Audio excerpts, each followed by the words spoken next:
అంటే మన భారతదేశంలోనే అందరూ సమానంగా సర్వంగా పూజించబడడం గురించి తెలియజేస్తుంది.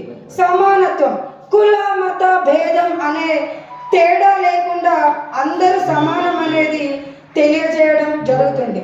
సౌమ్యమాద అంటే ఏ విధమైనటువంటి భేదాలు లేకుండా అందరం ఒకటే, కలిసి కట్టుగా జీవిస్తాం, కలిసి కట్టుగా బతికేద్దాం అనే విధానంతో వివేకానంద స్వామి గారు చెప్పినట్టు మన భారతదేశాన్ని ముందుకు వెళ్తున్నాం.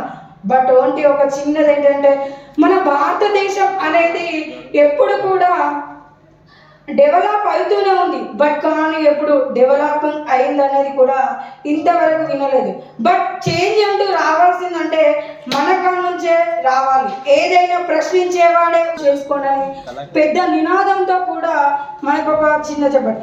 ఈ విధంగా ఎందరో మహానుభావులటువంటి మన గణతంత్ర దినోత్సవంగా రూపొందించుకున్నారు కాబట్టి ఈ విధంగా మనం ఉన్నాం. ఏదైనా కారణం ఉండాలంటే మనం గణతంత్రం సాధించుకున్నామంటే ఎన్నో 1950 గణతంత్రం వచ్చింది. బట్ గణతంత్ర దినోత్సవాన్ని ఆమోదించుకుంది ఒకటి అమలులోకి వచ్చింది. అమలులోకి వచ్చిన తేదీ జనవరి 26గా చెప్పుకోవడం జరుగుతుంది. కావున ఈ రాజ్యాంగ పీఠికలో ఉన్నటువంటి అన్ని ఒక్కొక్క దేశం నుంచి ఒక్కొక్క దాని నుంచి స్వీకరించుకొని రాజ్యాంగ పీఠికను రూపొందించుకున్నారు.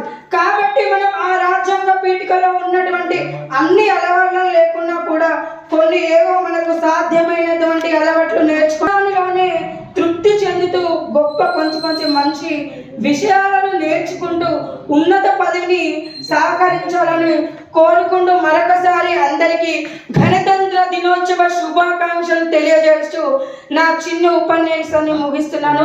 One and all, thank you. జై హింద్, జై జవాన్.